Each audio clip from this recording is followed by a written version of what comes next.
Moi, je suis la rue, la voix du peuple. Moi, dès que les gens sont là, moi, je suis là. Je vais mettre en intro ça, si besoin. Non, ça va. Ok, bon, c'est bon. Pour l'instant, au cas où. Si on a soif, on fait une pause. Hein. Bien sûr. D'accord, c'est bon.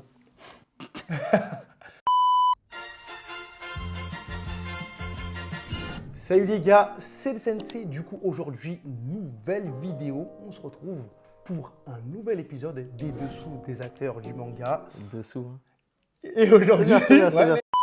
Et aujourd'hui, on va découvrir des dessous assez spéciaux avec un acteur qui me plaît et qui vous plaît vous aussi. C'est Shedly. Ah, je suis un acteur. Hein. Ah, gars, on est là. Comment ça va, Shedly? On est là, merci pour l'invite. On va Regarde. papoter, c'est cool. Donc là, il y a des gens qui voulaient que je passe là, c'est ça? Exactement. Ah ouais, ils voulaient des choses croustillantes. Bah, apparemment, Ils c'est. voulaient se mettre des choses sous la dent. Hein. Ouais, franchement, parce ouais. que j'ai fait maison d'édition, magazine, Ouais. média avec Gak, et il y a beaucoup de gens qui nous disent, mais tiens, mais il y a Shedly, c'est quand même un acteur majeur sur le manga, et Ouais. tu l'as pas fait. Ouais, bah écoute, let's go. Hein. Moi, il y a des trucs sympas à dire, je pense. Et puis c'est cool, comme tu sais, j'ai plusieurs casquettes, donc on va s'amuser. Hein. Mais écoute, merci. Allez. Merci pour l'invitation, parce Avec que là, plaisir. exceptionnellement, bah, on est en direct de chez toi, si je peux me permettre. Ouais, là on est dans les studios donc, des Seven et c'est aussi les studios de mon agence là. Je pense qu'on va en parler aussi un petit peu. Et c'est là où on tourne tous les dimanches. Et ouais, ça fait partie de moi hein, depuis maintenant 4 ans, depuis qu'on a commencé la création de contenu avec l'équipe et tout. Tous les dimanches on se retrouve. De base on regardait SNK ensemble. Tu vois, c'est ça qui nous a réunis. Mais Incroyable. on va y venir je pense aussi. Et puis au final aujourd'hui ça sert vraiment à tous les créateurs avec qui je travaille pour venir. Tu sais, on a plusieurs bureaux etc. Différents plateaux de tournage et des endroits pour faire du podcast, du stream et tout.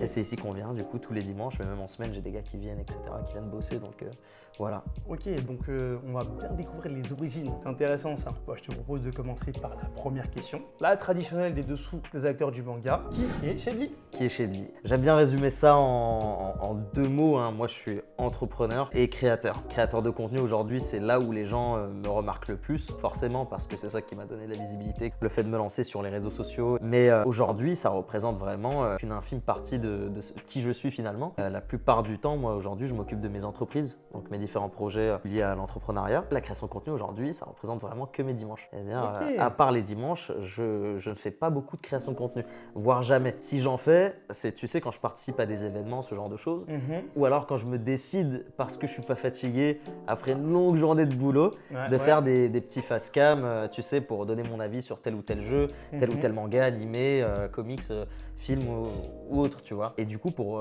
revenir sur la partie entrepreneur, moi, ça fait depuis 2017 que je suis entrepreneur, donc ça fait plus longtemps que la création de contenu. Je reviens d'un voyage des États-Unis où j'ai vécu 5 ans là-bas. J'ai fait mes études d'ingénieur. Je suis revenu, j'ai fait des études en France avec un master en management. J'ai pas trouvé d'alternance, du coup, malgré le diplôme aux États-Unis, ce qui fait que j'ai dû créer ma propre entreprise à ce moment-là, ma première entreprise. C'était dans le jeu vidéo, j'ai ouvert des salles de jeux vidéo, etc. Ensuite, j'ai développé une application qui faisait la même chose que les salles de jeux vidéo, c'est-à-dire réunir les gamers. Et pendant un an, ça va bien cartonné. Dans le sens où, tu sais, en un an, on a fait plus de 800 000 utilisateurs sur l'application. C'est devenu le 7e réseau social le plus populaire en France, à une place derrière Discord. Et donc, franchement, c'était le rêve, tu vois. On a réalisé un rêve. Malheureusement, les dessous de l'entrepreneuriat font qu'on n'a pas pu aller plus loin dans l'aventure. C'est passé quelque chose de très moche. J'en parle un petit peu dans mon podcast audio, etc. Donc, je ne vais pas revenir forcément sur les détails. En plus, on n'a pas forcément envie de parler des sujets les plus fâcheux ici. Là, on est en bonne compagnie. On va parler de bonnes choses.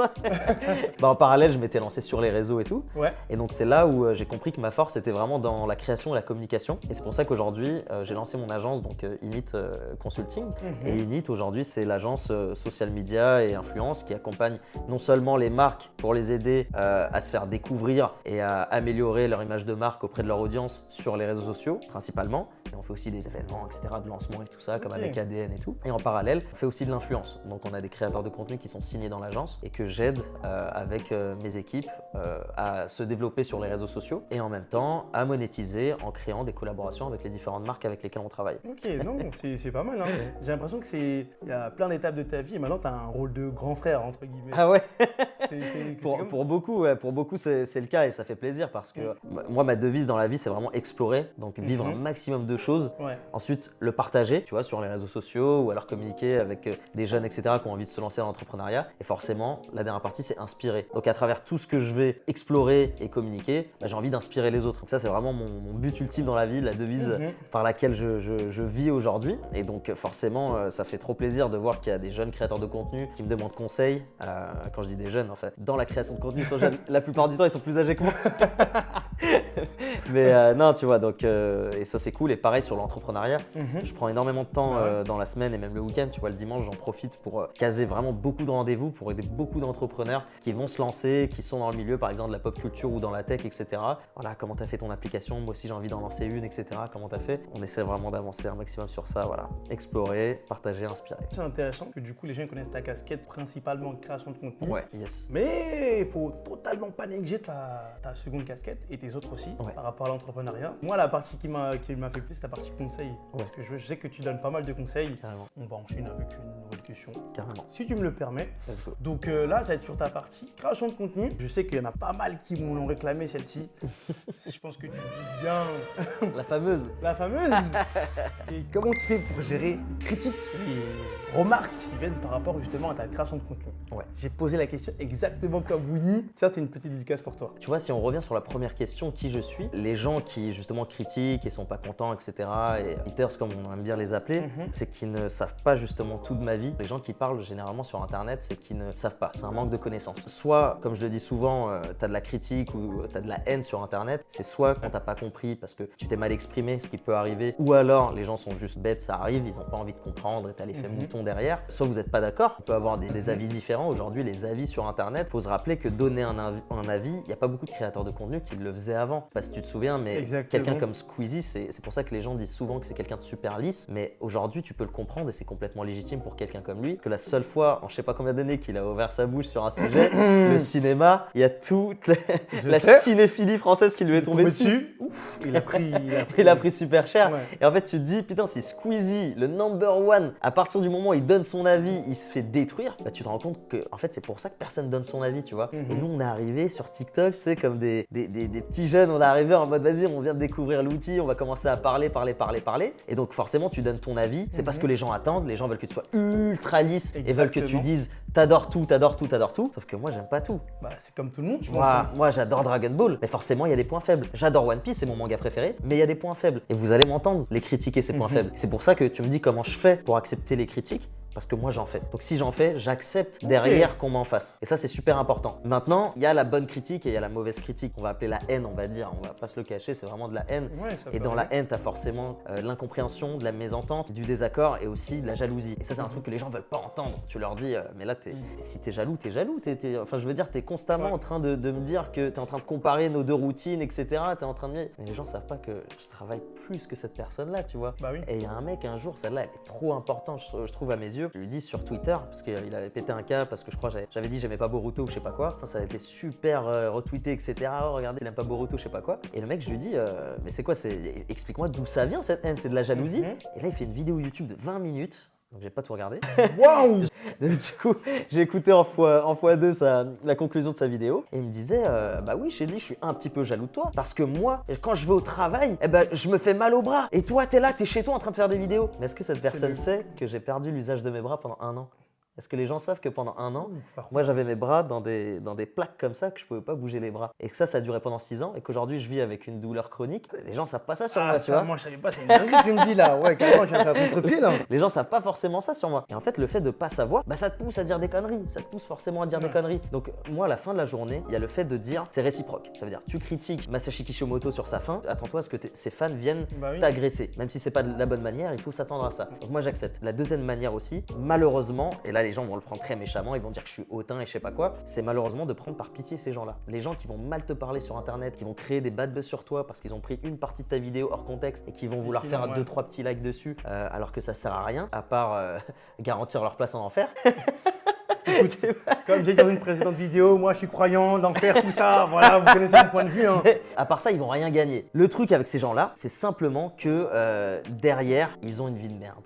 Et il faut l'accepter et il faut les plaindre, ces gens-là. Si derrière, tu as pris assez de temps pour aller t'occuper de la vie de quelqu'un d'autre, pour aller le dénigrer sur Internet, pour aller remonter tout le monde contre lui, inventer des histoires, lui cracher dessus, etc., il faut le plaindre. Moi, la meilleure histoire, et puis ça, c'est un mini-scoop, on va dire, certains gens le savent, il s'est passé une chose très très grave à un festival, une fois une convention, où j'ai reçu beaucoup de discrimination et de racisme et de la violence de la part de gens qui voulaient me sortir d'une convention de force. En même temps, cette même convention est partie voir toutes les maisons d'édition et tous mes partenaires avec qui je travaille pour leur dire de ne travailler plus avec lui. Sauf qu'à cette convention, malheureusement pour eux, je m'étais bien comporté avec absolument tout le monde, tu vois. Ils m'ont isolé, ils pensaient que j'étais, tu sais, le petit rebeu de quartier, etc., que j'allais m'énerver. Sauf que non, moi je suis pas comme ça, je suis extra sensible et ça m'a rendu très triste cette histoire, tu vois. Je me suis dit putain, pourquoi ça m'arrive, etc. J'avance au cours de l'année, je me dis est-ce que je fais une annonce, est-ce que je ferme ma gueule, etc. Et malgré tout ça, j'ai fermé ma gueule. Par contre, l'année qui a suivi, je suis revenu en force. Ça veut dire que cette convention où je suis arrivé, bah, c'est moi qui ai travaillé avec toutes les marques, c'est moi qui ai travaillé avec tous les autres créateurs de contenu, c'est moi qui ai représenté un certain événement. Donc encore une fois, t'es croyant, je le suis aussi. Dieu est grand. Non, c'est pour ça qu'aujourd'hui, je le dis, hein. La vie, c'est 3 choses. Si tu veux réussir dans la vie et que tu veux, je dis pas que je suis un modèle de réussite ou quoi que ce soit. Par contre, je suis heureux au quotidien.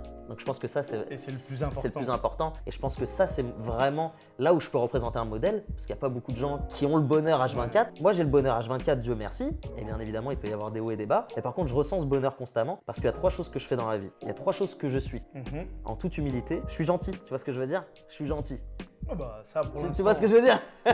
Tant qu'il ne tue pas à la fin de la vidéo. Non, en vrai, moi personnellement, pour l'instant, tu m'as bien accueilli. J'ai vu, c'était au top. Non, plus sérieusement, oui. Mais ce qui est marrant, c'est que tu verras jamais quelqu'un dans la vraie vie te dire « Oh, je l'aime pas celui-là ». J'ai pas d'ennemis ou j'ai pas de gens qui me détestent dans la vraie vie. Au contraire, le peu de fois où j'ai eu des gens d'internet qui ont dit « J'aime pas ce que tu fais », ils m'ont vu dans la vraie vie, ils m'ont dit « Ah, finalement, t'es quelqu'un de bien ».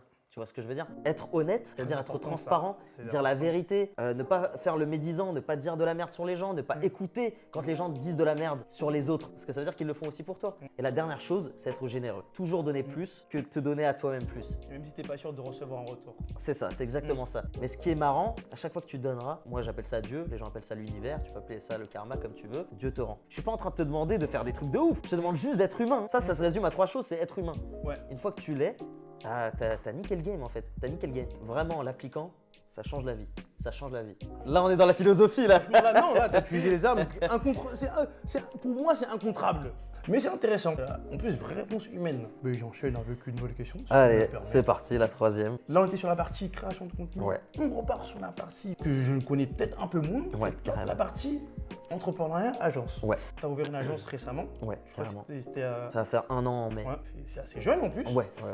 Comment ça s'est mis en place, tout simplement. Et ensuite, comment tu gères tes OP par rapport aux professionnels, mais aussi, entre guillemets, aux moins professionnels, les créateurs de contenu qui peut-être sont des nouveaux sur le marché, qui connaissent un peu moins. Cette question, elle me concerne, vous êtes des bons, elle me concerne directement, puisque peut-être que tu pourras me débloquer un conseil de fou furieux et vous allez voir, on va percer ensemble comme on le dit souvent.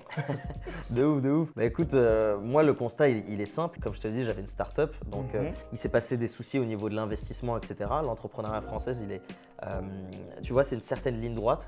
Et puis moi, je suis venu un petit peu le casser, tu vois, je sors un petit peu du lot, etc. C'est très dur de sortir des cases. Et ça, malheureusement, ça n'a pas plu à certains acteurs du milieu qui m'ont dit c'est mort, on va tout faire pour que tu te casses la gueule. Ils ont réussi, sauf que c'est simplement mon entreprise qui s'est cassée la gueule et pas moi. Et c'est là où ça crée énormément de haine dans ce milieu-là. Mais en France, il y a pas mal de choses qui sont pas faciles. Mais c'est ce qui rend fort, tu vois, c'est ce qui rend fort aujourd'hui quelqu'un comme moi qui est un peu différent. C'est ça qui te forge. Du coup, moi, le constat, il a été simple. Je me suis dit, si j'arrive à faire les choses pour moi, d'une certaine manière, et que toute ma vie, j'ai toujours fait mieux pour les autres, là, je vais pas créer mon propre produit ou autre sur lequel je vais communiquer. Je vais créer une agence pour communiquer sur le produit des autres. Donc, le constat, il vient de là, tu vois. Si moi, j'ai réussi à faire péter mon application à 800 000 utilisateurs, je vais aider les autres marques, les autres startups, etc.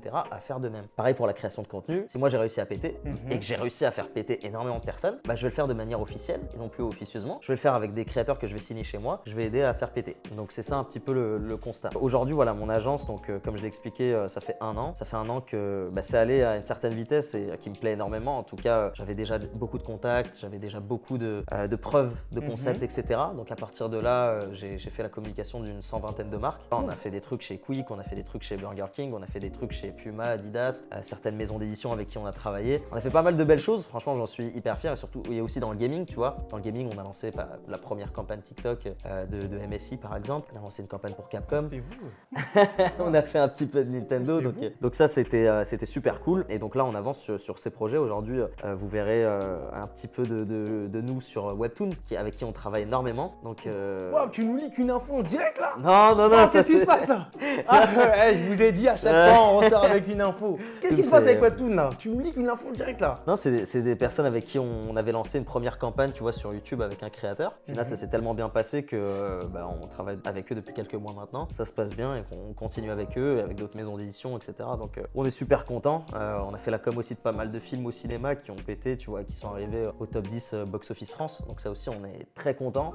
Prochainement, on fait un bête de truc là pour le Nouvel An chinois avec un film d'animation chinois qui s'appelle Le Royaume des Abysses. Donc on est dessus et on fait pas mal d'activations dessus. Ça va être sympa comme campagne et ça va être sympa comme film parce que moi je l'ai vu et je peux te dire qu'on est sur un 10 ans d'avance sur du Miyazaki, tu vois. Mais c'est vrai, je sais ces choses que je viens de dire. Non, t'as vu. Il faut rendre à César ce qui appartient à César. Attention. Vous verrez, le 10 février, l'avant-première, vous viendrez, vous verrez. Je note. Moi, j'ai regardé. Le 10 février. Et en parallèle, comme je t'ai dit, l'influence aujourd'hui, ce qu'on appelle le marketing d'influence, c'est le fait de représenter des créateurs de contenu, de les mettre en lien avec des marques et de créer des campagnes tous ensemble. Et ce qui est bien, ce qui est vraiment magique dans cette histoire, c'est que comme je suis créateur de contenu, j'accompagne à chaque fois mes talents sur les différents aspects de ce milieu. C'est ce qui fait qu'on fait des campagnes qui cartonnent. Et ça, c'est la différence de quand tu travailles avec une agence qui a simplement gagné un appel d'offres et qui ne sait pas forcément comment ça fonctionne, etc. Exactement. J'ai eu une marque la dernière fois qui m'a dit pourquoi est-ce qu'on travaillerait avec vous plutôt que cette agence. La question. Et en fait, je leur dis, tu vois, je ne vais pas me plier aux règles en mode aux chiffres ou quoi que ce soit. Je vais leur dire on va faire plus ou je sais pas quoi. Ça pour moi, c'est logique. En fait, c'est simplement, je vais leur rappeler que c'est moi qui ai de compte à 2 millions d'abonnés, tu vois. C'est-à-dire que je maîtrise mon sujet mieux que ces personnes-là. Est-ce que ces personnes-là sont déjà sur les réseaux sociaux? Est-ce qu'elles ont déjà créé du contenu? Est-ce qu'elles ont déjà fait ça? Dans l'idée, c'est souvent ça qui va primer dans une décision. C'est un avantage concurrentiel comme tant d'autres, tu vois. Mais on en a d'autres, bien évidemment. On se repose pas que sur ça, clairement pas. On a une équipe formidable. Le point positif là que je ressors, c'est, j'avais dit grand frère. Je vous avais dit, par rapport à son expérience précédente, il a réutilisé et maintenant il redonne aux autres. Là, il y a Sayen qui est entré dans la salle. Monsieur Sayen, il pourra même confirmer, avec un oui s'il confirme. Cool. Il boit un Tropico, mais je pense qu'il pourra vous confirmer. Le grand frère Shedley. Tu confirmes ou pas? C'est moi son grand frère. Qu'est-ce qu'il me raconte? Bah dis donc, on apprend une nouvelle information en direct. C'est qui t'a présenté Palworld? C'est vrai. Voilà. Eh ben dis donc, le démenti immédiat. Voilà, c'est ce qu'on apprécie. En tant que créateur petit ou gros, il y a des gens qui ont dit comment je peux avoir des OP, comment je peux me débrouiller. Moi, je sais que tu en as déjà parlé quelques fois sur ton podcast ou en vidéo. Donc, moi, j'écoute un... Non, moi, quand les gens ils parlent, j'écoute parce que c'est le moyen de progresser. Je sais pas comment je peux faire. Bah, j'écoute. Comme diraient certains, le consulting. Mais comment justement ta nouvelle agence, INI justement, gère tout ce qui est opération, création de contenu et pour développer certains aspects que les créateurs de contenu dans le manga, parce que moi je sais que malheureusement c'est un milieu qui manque de professionnalisme incroyable. Ouais. Ça c'est mon avis. Je veux dire, comment toi tu arrives à gérer tout ça? En fait, c'est un milieu qui est compliqué parce qu'il est extrêmement biaisé par un marché qui n'a pas de standard aujourd'hui. Ça fait que tu vois des très gros créateurs de contenu qui font justement des OP gratuitement et tu vois des très petits créateurs de contenu qui arrivent à s'en sortir avec des OP à 10 000, 20 000, etc. Ok, tu vois, donc, tu vois que... Wow, dis donc, on est tous renseignés ici. Hein. En gros, ce qui fait que tu as un marché qui ne sait pas encore très bien se formuler. Tu as aussi beaucoup d'agences qui vont venir me voir ou te voir et qui vont te proposer des trucs et qui derrière se gavent en commission parce qu'elles sont pas transparentes. On parlait d'honnêteté tout à l'heure. Nous, on est hyper transparent avec nous. C'est une boîte mail partagée, donc ça fait qu'on voit... On va intervenir juste pour dire quelque chose aux marques. Ah, vas-y. Mais du coup, Une intervention là. Intervention. Excusez-moi, parce qu'on parle du manga game, je voudrais juste parler aux maisons d'édition. Oui. Donner les mangas, ce n'est pas une paye. Ah, Voilà, c'est tout ce que je voulais. d'accord, ok, c'est très bien, très bonne intervention. J'allais y venir justement, c'est un bon point, c'est aussi, comme je le disais, il y a des gens qui font des choses gratuitement. Là, en l'occurrence, c'est vrai qu'on en attend beaucoup des créateurs, comme moi par exemple, quand on reçoit ce qu'on appelle les services presse, etc. On reçoit un manga chez nous et on te dit, vas-y, fais une story. Donc il y a de très bonnes maisons d'édition qui le comprennent, qui viennent te voir, qui te disent, si t'as kiffé, partage ou ne fais rien, tu fais ce que tu veux d'ailleurs, t'es pas obligé, on t'a juste passé un manga après tout. Et t'as d'autres qui vont dire, ah ouais, tu veux pas partager? T'es blacklisté, tu fais plus rien, c'est terminé. Voilà. Sauf qu'en fait, si nous on n'a rien demandé, nous envoie pas et laisse-nous tranquille, tu vois. Et généralement, il y a des maisons d'édition qui s'en sortent très très bien. En fait, ce qu'il faut retenir surtout, ce que j'aime bien dire, c'est qu'un créateur de contenu, c'est pas un commercial, tu vois. Exactement. Tu vois, on n'est pas payé 2 000, 3 000 euros pour travailler pour ces gens-là à temps plein. nous, on va simplement faire des vidéos pour parler si ça nous plaît, mais si ça nous plaît pas, on va pas en parler. Des fois, ça te plaît pas, tu vas pas en parler. Tu vois ce que je veux dire? Toi, tu as aimé un truc et moi, j'ai Exactement. pas aimé. Par rapport à tout ça, ce que je pense, c'est que pour un créateur de contenu, s'il veut chercher des OP, au départ, il faut commencer petit. Et c'est là où justement, si tu te rends compte que t'as pas forcément d'OP ou alors que t'as pas encore été contacté par des marques, c'est à ce moment-là où tu peux faire les choses gratuitement. En mode, bah là, t'as une marque qui t'envoie un truc ou qui t'invite à un événement. À ce moment-là, partage des choses, mentionne la marque, montre que t'es volontaire et que t'as envie de partager des choses, etc.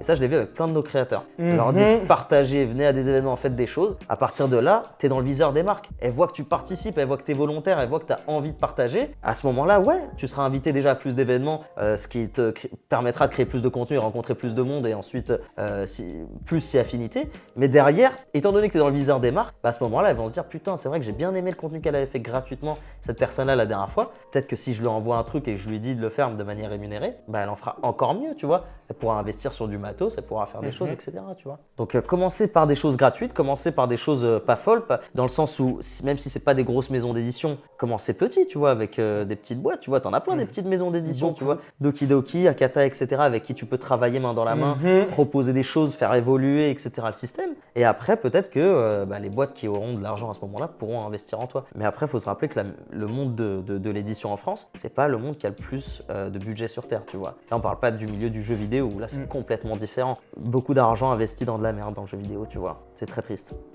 Merci pour la réponse en tout cas. Merci Saïd de l'intervention. Très bonne intervention. Franchement, très bonne intervention. Ça me virait parce que moi, c'est quelque chose que j'avais déjà évoqué dans une vidéo et ça rejoint un peu ce que je disais. Se montrer professionnel dès le début, c'est la clé pour plein de choses. C'est aussi, tu avais déjà tweeté certains trucs. Je dis, moi, je suis beaucoup de choses. Mais ouais, c'est ça le souci. Tu fais référence au tweet où je disais que ça crachait beaucoup dans la soupe. Exactement. En gros, aujourd'hui, je considère que créateur de contenu, c'est pas un métier, tu vois. Je pense que ça, c'est hyper important de le dire. Et je pense que c'est quelque chose. Tu vois, tu as le documentaire de Squeezie qui est sorti. Il y a justement deux choses qui me déplaisaient un petit peu dans ce documentaire, même si dans l'ensemble, encore une fois, je l'ai tweeté.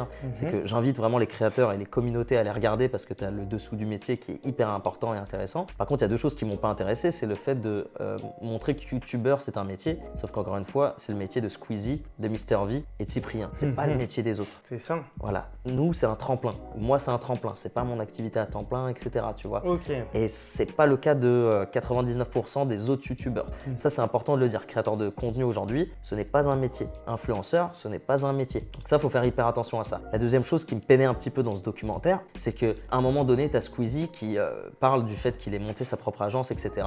Et pour lui, qui disait que c'était un sacrifice et qu'il avait investi dans cette boîte et que ça pouvait se casser la gueule, etc. Et j'ai trouvé son discours un petit peu, à ce moment-là, sur le documentaire, je dis pas qu'il le pense forcément dans la vraie vie, dans ce documentaire, et un discours très pessimiste sur le fait de prendre des risques, etc. Alors que c'est Squeezie. Mais ça, c'est en fait, français, ça, bah oui. En fait, je trouve qu'il y a un danger à ça. Ça veut dire qu'aujourd'hui, t'es Squeezie, t'es déjà multimillionnaire, t'es en train de dire que tu prends un risque à monter une agence. Ça veut dire, imagine quelqu'un qui n'a rien, qui a envie de se lancer dans l'entrepreneuriat. Si Squeezie, entre guillemets, paniquait avant de se lancer, alors qu'il a déjà toutes les clés en main et toutes les cartes en main, le meilleur des associés, tous les fonds nécessaires, tout le réseau nécessaire et toute la crédibilité et notoriété nécessaire, mais quelqu'un qui a envie de se lancer du jour au lendemain, il va jamais se lancer. Donc ça, je trouvais ça assez triste. Mais oui, on parlait de cette idée juste de cracher dans la soupe et de se dire, aujourd'hui, moi, je propose plein de créateurs de contenu. C'est pour ça que j'ai décidé de les signer justement à partir de maintenant. Ouais. C'est que tu as plein de créateurs avant avec qui je bossais mais que je signais pas forcément et que j'avais pas forcément dans mon catalogue entre guillemets, c'est-à-dire dans la liste des créateurs avec qui je papotais et tout ça. Et des marques recherchent des talents que moi j'avais pas forcément en interne. Le problème avec ça, c'est que tu connais pas la personne. Donc tu vas lui proposer, s'il te dit je suis ok, let's go, toi tu comprends, je suis ok, let's go. Bah oui. Donc moi je fais valider des trucs auprès des marques avec qui je travaille, donc du coup dans le milieu professionnel, des gens avec qui j'ai pas envie de me griller, tu vois. Et au final pour me dire non, finalement j'ai la flemme. Ah. Tu vois, on en discute avec les gars, on en discute. Là, on parle de 7 000, 15 000 balles, 20 000 balles. Et tu me dis, j'ai la flemme. Moi, je refuse des trucs à 30 000 balles. Mais c'est par principe. Je fais pas des paris, je fais pas de poker. Là, j'ai refusé un truc avec la FDJ. J'aurais pu être payé des dizaines de milliers d'euros. Ouais, parce que je ne fais pas parce que c'est contre mes principes. Ouais, mais la flemme, c'est peut-être pas le meilleur des principes, tu vois ce que je veux dire? T'as des gens qui crèvent la dalle, on te demande de faire une vidéo d'1 minute. Écoute, moi s'ils veulent pas, moi je sais. Vous connaissez votre personnage? C'est ça le problème, c'est que t'en as des milliers de personnes qui rêveraient d'être à sa place. Juste un petit one shot, tu me donnes 7000 balles, tout le monde crèverait pour ça. Il y a des gens qui sont morts pour moi, hein, tu vois. Moi, dans ma famille, il y a des gens qui sont morts pour 25 balles. Hein. T'as des SDF qui poignardent, ça va vite. Hein. Là, on te parle de 7000 balles, tu fais ça chez toi, bien au chaud, j'ai la flemme.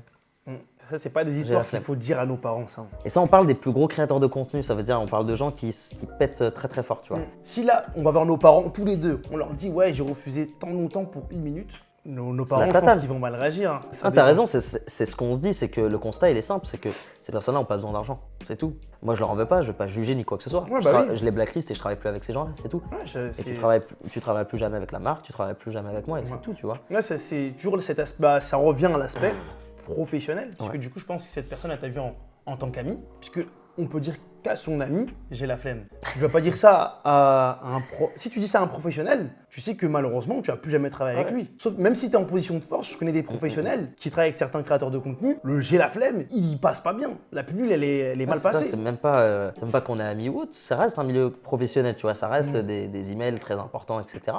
Sauf qu'au final, ouais, t'as peut-être été un petit peu trop friendly, c'est possible, mais c'est surtout qu'ils ont aucune éducation, c'est tout. Aucune éducation professionnelle et financière. Donc si t'as pas la valeur de l'argent, tu te rends pas compte ce que c'est 7000 €. Moi, je vais rien dire. Hein. Non. Tout ce que vous aurez à savoir, c'est que vous savez très bien que moi, je ne cracherai pas sur 7 000 €. Et je pense que ceux qui regardent aussi la vidéo, l'important, c'est justement, comme il a dit, l'éducation professionnelle. Mais je pense que ça va venir, comme tu le disais. Et puis je précise, hein, c'est pas une OP de merde, ça veut dire que les gens qui vont dire en commentaire, ouais mais ça se trouve c'était un truc de merde, je sais pas quoi, c'est un truc que tout le monde peut faire. C'est un jeu vidéo, c'est un jeu qui cartonne, c'est un jeu que les gens ont envie de faire. Sauf que quand t'as la flemme, quand t'es pas pro, c'est tout. Merci pour la réponse, en tout cas. Moi, je trouve que c'est quelque chose de vachement intéressant de cet échange-là qu'on a depuis le début. C'est toujours aussi humain et aussi, on va dire, honnête. Donc du coup, ça me fait plaisir. Donc je me permets d'enchaîner avec une nouvelle question. Allez, Donc du coup, quels sont tes projets futurs en tant que créateur de contenu? comme je t'ai dit, j'ai lancé un podcast qui s'appelle Pas Finito, justement. Le nom, je me suis dit, c'est simplement pour dire que tu vois que justement, quand on te met cette gifle, que tu tombes par terre, tu te relèves. Donc c'est pour ça que je l'appelais Pas Finito, pour montrer qu'on n'a jamais terminé, tu vois, même si on est par terre. Dans ce podcast, l'épisode le plus écouté, le plus apprécié, le plus partagé, c'est celui où je dis ne parlez pas de vos projets. Tu vois, ce serait bête de ne pas écouter mon conseil et de dévoiler mes projets. Tu vois. Là là, le contre-uno qui m'a mis. Pop. C'est dit, jamais vu ça. Regarde, vaut mieux un contre Uno qu'un CSC. C'est ma vidéo, j'en perds mes mots. J'ai perdu. J'ai pas mal de projets que j'ai lancés, etc. J'évite d'en parler parce que je le fais à chaque fois que c'est concrétisé, surtout, tu vois. Ok. Donc mon application, c'était certes en cours de développement, mais c'était déjà acté. J'avais déjà tout ce qu'il me fallait pour le lancer. Il fallait juste qu'on accélère. Donc ça s'est fait, j'en ai parlé. Les réseaux, j'en ai parlé une fois que j'y étais. Et puis voilà, maintenant, je ne parle d'un sujet que quand j'ai fait mes preuves. Donc aujourd'hui, j'avance. Je peux parler de mon projet d'agence parce qu'on a déjà lancé pas mal de choses. Maintenant, il y a faire ses preuves et faire ses preuves, tu vois. Il y a faire ses preuves quand tu as plein de privilèges et à faire ses preuves quand tu es Saitama, tu vois. Saitama, il a fait ses preuves, mais on sait toujours pas que c'est un héros. On sait toujours pas qu'il travaille à fond. On sait toujours pas que c'est celui qui mérite le plus, entre guillemets. Et encore une fois, en toute humilité, je fais partie des Saitama. Ça veut dire que je suis une pauvre merde quand on me regarde, tu vois. Je suis chaud avec, tu vois, on peut croire que j'ai rien, etc. Mais au final, j'ai fait énormément de choses. J'en suis extrêmement fier et c'est vrai que je trouve ça malheureux que je doive prouver plus que les autres. Mais aujourd'hui, c'est ça qui m'a fait le fait de devoir prouver plus que les autres, c'est ça qui m'a rendu fort. Et c'est ce qui a rendu fort Saitama. Donc j'accepte mon destin et j'espère vraiment transmettre la valeur du travail et cette valeur de vraiment se battre contre le système pour pouvoir réussir à ceux qui nous écoutent et ceux qui regardent. Merci pour cette réponse. Bon, en tout cas, ce qui est sûr par rapport au projet, c'est qu'on sait que tu es toujours dans la création de contenu. On sait que tu as ton podcast que tu souhaites faire grandir encore plus. Yes. Et on sait aussi que tu as ton agence. Tout ce que je souhaite, c'est que ça reste le plus longtemps possible, comme d'avant. Ça ne bouge pas. Si Dieu veut. Exact. Voilà, moi, si vous connaissez l'autre équipe. Je propose qu'on enchaîne avec l'ultime question. L'ultime question là, ça y est? Yes. Allez. On va finir avec la dernière question, ma préférée, comme vous le savez, dans les dessous des acteurs du manga. Donc du coup, je suppose que tu as 2 licences à nous conseiller, peu importe. J'en ai beaucoup des licences à conseiller. Hein. Si je peux en avoir 2, tu préchotes là? Vas-y. Il a dit 2 choses. Hein. Si c'est ça, je serais déçu parce qu'il t'aura Ok. pré-shot. Parce qu'il Ok. te connaît trop bien. C'est sûr qu'il y en a une qui l'a cité, parce que c'est un manga actuel. C'est le #1 shonen actuellement, Bah, je vais pas être d'accord. mais c'est pas Jujutsu Kaisen. On n'est pas d'accord. Sakamoto Days, #1 shonen actuel. Lisez s'il vous plaît. Quand ça va arriver en animé, ça va exploser. Vous l'avez entendu ici. Ouais. Sakamoto Days, ça va... Mais c'est autant un banger. Ouais, ça y est. Ah, Sakamoto Days, j'adore parce que ça part tellement de manière exponentielle. Tu penses que tu as tout vu dans les premiers chapitres, c'est un retraité, un tueur à gages qui est retraité, qui s'occupe de sa famille, sauf que sa tête est mise à prix, et tu as tous les plus grands assassins qui viennent lui casser la tête. Parce que lui, c'est l'assassin légendaire. Mais assassin qui n'a plus le droit de tuer. C'est le deal qu'il a fait avec sa femme, tu vois. Mais au final, il se passe plein de trucs, et Sakamoto Days, c'est monstrueux. Mais oui, j'aurais pu dire aussi Jujutsu Kaisen, mais je vais pas dire ça. Merci. C'est nous, les fans de JK. Je vais pas dire ça parce qu'il en a pas besoin. Il en a pas besoin. Pourquoi pas? Je pense que les gens qui nous écoutent, ils ont déjà kiffé Sakamoto Days un petit peu plus. Maintenant, je vais en donner un autre. Je trouve que ça, c'est vraiment l'œuvre ultime quand on parle de manga, quand on parle de pop culture, quand on parle de toute chose. Alors oui, il y a le Seigneur des Anneaux, mais c'est pas un manga. Mais là, si on reste dans les mangas, l'œuvre ultime, JoJo's Bizarre Adventure. Je pense que... Je sais, c'est dur, c'est un manga qui a quand même des années, mais je veux dire, c'est le manga qui a créé les plus grandes innovations aujourd'hui. C'est grâce à lui qu'on a des trucs comme Yu-Gi-Oh, etc. Qu'on a aussi du chakra aussi, tu vois ce que je veux dire? Donc, il a inspiré les meilleurs, il a inspiré les plus grands, comme Dragon Ball d'ailleurs. Mais c'est vrai qu'il est un petit peu délaissé par rapport à Dragon Ball, qui prend vraiment toute la fame. Mais j'insiste, JoJo aujourd'hui, c'est une histoire fabuleuse. Et je le dis, chaque partie a son lot d'histoires et de personnages qui nous feront kiffer. Et moi, je vous le dis, la partie ultime, c'était la partie 7. Moi, ça fait 25 ans, non, ça fait 23 ans que je lis One Piece et que je kiffe et que c'est mon manga préféré. J'ai jamais autant remis en cause mon amour pour One Piece que quand j'ai lu la partie 7 de JoJo's Bizarre Adventure, Steel Ball Run. J'ai cru que je savais pas ce que je lisais. C'est tellement d'une beauté, d'une perfection. Non, c'est une œuvre d'art. T'as lu? Moi, justement. Tu rates. Non, attends, justement, j'allais faire non pour te faire un contre-non. Tu parlais de l'autre équipe, mais toi, t'es... Je te fais un contre-non parce que je suis à la partie 8. Donc du coup, j'ai mis SBR et j'allais te dire... C'est bien. Bonne Valentine, G4C. Ouf, là, tu spoil, là. Attends, faut rien dire, Non, j'ai dit G4C. Ceux qui comprennent comprendront. C'est tout. Et c'est même pas le plus intéressant, je trouve, tu vois. Ah bon? Moi, c'est elle à fond, là. Il y en a un, il a un nom de kebab grec. Non, je stream. Non, vous verrez. Ok, sur ces 12 paroles qu'on va conclure. Allez. Écoute, merci pour cette vive discussion. Parce que carrément, c'était plus une interview, c'était une discussion. C'était vachement intéressant. On a souvent la surface des choses, mais on n'a jamais le temps de creuser. Du coup, moi, je creuse pour vous. Comme d'habitude, si vous avez des questions différentes, si vous voulez un épisode 2 aussi avec Shady, je pense que ça va être possible. Si il m'accepte. Bien sûr, c'est ouvert. Dans le prochain local, là. Oh mince! Le leak que vous attendez sans faire exprès. Waouh! Franchement, chapeau. Parce que c'est nouveau local, chapeau.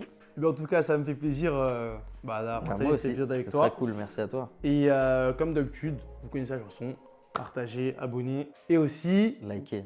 Il lit dans mes pensées. On est là, les créateurs de contenu. Likez, mettez un pouce. Et le plus important, c'est vous. À la prochaine, bisous.